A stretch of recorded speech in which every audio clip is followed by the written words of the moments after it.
Subscribe చేయండి. అలాగే video పెట్టిన ప్రతిసారి మీ ఫోన్ గంట కొట్టాలంటే కింద ఉన్న బెల్ ఐకాన్ని ప్రెస్ చేయండి. Hey killers, welcome to my channel. Swarnagiri Venkateswara Swamy ఆలయం గురించి విన్నారా? వినే ఉంటారులే.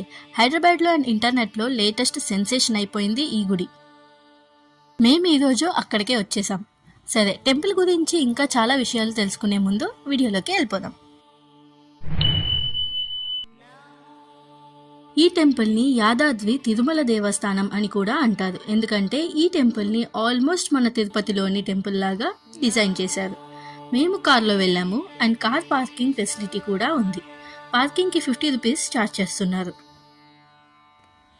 ఈ టెంపుల్ రీసెంట్గానే ఓపెన్ అయింది. ఈ ఇయర్ మార్చ్ 7th చిన్నజీర్ స్వామి వారితో ఓపెన్ చేయించారంట.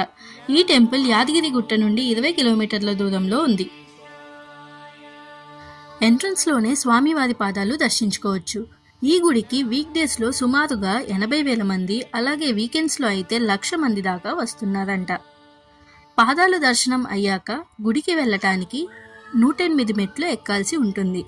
మెట్లు ఎక్కేటప్పుడు లెఫ్ట్ సైడ్లో స్వామివారి దశావతారాలు కనిపిస్తాయి.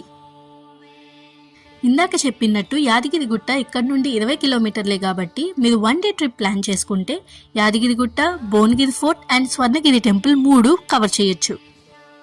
ఇక్కడ స్వామివారి స్టాచ్యూ తెలంగాణలోనే అతిపెద్దది, సుమారు 12 అడుగులు ఉంటుంది. ఈ గుడిని మనేపల్లి ఫ్యామిలీ వారు కట్టించారు. ఈ కన్స్ట్రక్షన్ చేద్దామని 2017లో అనుకున్నారంట. ఆల్మోస్ట్ 7 ఇయర్స్ పట్టింది కంప్లీట్ అవ్వడానికి. ఈ కంప్లీట్ గుడి 22 ఏకర్స్లో కన్స్ట్రక్షన్ చేయడం జరిగింది. చెప్పాలంటే ఇంకా కూడా కన్స్ట్రక్షన్ వర్క్ జరుగుతూనే ఉంది. దర్శనంకి వెళ్లే ముందు మొబైల్స్ అండ్ చెప్పులు పెట్టుకోవడానికి కౌంటర్ ఫెసిలిటీస్ కూడా ఉన్నాయి. ఒక మొబైల్కి 5 రూపీస్ ఛార్జ్ చేస్తున్నారు. ఇడ్లీ సాంబార్ వడ అని కాకుండా biscuits, sodas, tea, coffee, water ఇలాంటివి దొరుకుతున్నాయి. గుడికి ఆపోజిట్లో 40 అడుగుల హనుమంతుల వారి విగ్రహం ఉంది. అంతేకాదు పిల్లలకి ఆడుకోవడానికి 2-3 గేమ్ స్టాల్స్ కూడా ఉన్నాయి. అండ్ 360 degrees రొటేషన్ వీడియో కూడా తీసిస్తున్నారు ఇక్కడ. గుడి గంట అంటే సుమారుగా 5 కేజీలో లేక 10 కేజీలో ఉంటుంది. కానీ ఇక్కడ 1/2 టన్ బరువు ఉన్న గంట పెట్టించారు ఈ గుడిలో.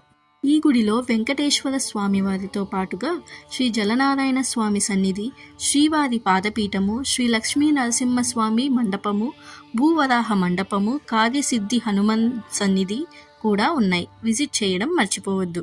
నెక్స్ట్ గుడిలోని స్పెషల్ అట్రాక్షన్ ప్లేస్కి వెళ్దాం. అదే జలనారాయణ స్వామి వారి సన్నిధి. కోనేరు మధ్యలో పడుకుని దర్శనం ఇస్తారు స్వామి మనకి. కోనేరుకి 2 ఫ్లోర్స్ ఉన్నాయి. మేము ఫస్ట్ పైన చూశాక కిందకి వెళ్ళాము. ఈ కోనేరు చూడటానికి 2 కళ్ళు చాలవు. మేము తెలియక మార్నింగ్ టైం వెళ్ళిపోయాం టెంపుల్కి. కానీ మీరు మాత్రం ఆ మిస్టేక్ అస్సలు చేయొద్దు. ఈవినింగ్ టైంలో వెళ్తే లైటింగ్స్తో గుడంతా కలకలలాడుతూ కనిపిస్తుంది. ఈవినింగ్ మ్యాక్సిమం ఒక 6 తర్వాత ఇక్కడ లైటింగ్స్ వేస్తారని చెప్తున్నారు. మేము తెలియక మార్నింగ్ వెళ్ళడం వల్ల మాకు చూడడం కుదరలేదు. కోనేరు నుండి అస్సలు వెళ్ళబుద్ధి కాలేదు. గుడిలో ఈ పర్టికులర్ స్పాట్ చాలా పీస్ఫుల్గా అనిపించింది. మీరు ఒకవేళ మీ ఫ్రెండ్స్ అండ్ ఫ్యామిలీతో వెళ్తే గనక కనీసం ఇక్కడ ఒక 10 నుంచి 15 నిమిషాలు కూర్చొని ప్రశాంతంగా గడిపి వెళ్ళండి. ఇక్కడ ఫీలింగే కాదు, ఆర్కిటెక్చర్ కూడా చాలా బాగుంది. కోనేరు ఒకటే కాదండి, గుడి అంతా కూడా ఆర్కిటెక్చర్ అదిరిపోయింది. ఆర్కిటెక్చర్ అంటే గుర్తొచ్చింది పల్లవ, చోళ, విజయనగర మరియు చాణక్యుల ఆర్కిటెక్చర్ని బేస్ చేసి ఈ గుడి కన్స్ట్రక్షన్ చేయడం జరిగింది.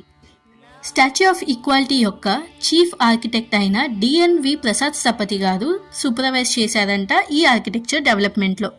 ఇంకా దర్శనం టైమింగ్స్కి వస్తే మార్నింగ్ 5 నుండి 1 దాకా అండ్ మళ్ళీ 2 నుండి నైట్ 9 వరకు ఉంటుంది. స్వామివారి సేవ కోసం మధ్యాహ్నం 12 నుండి 12:30 దాకా అండ్ ఈవినింగ్ 6:30 to 7 దాకా దర్శనం ఆపేస్తారు. 12:30కి స్వామివారి సేవ తర్వాత 1 గంట నుండి అన్నదానం స్టార్ట్ అవుతాయి. అన్నదానం టికెట్ సపరేట్గా ఇవ్వరు. గుడి లోపలే దర్శనం అయ్యాక తీసుకోవాల్సి ఉంటుంది.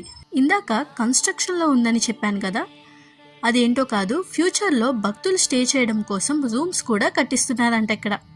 గుడి చుట్టుపక్కల మిగతా ఏరియాల కంటే వీడియోలో కనిపిస్తున్న ఈ ఏరియాలో క్రౌడ్ తక్కువగా ఉంది. క్రౌడ్ లేకుండా మీరు సోలో పిక్చర్స్ దిగాలనుకుంటే దిస్ ఈస్ యువర్ స్పాట్.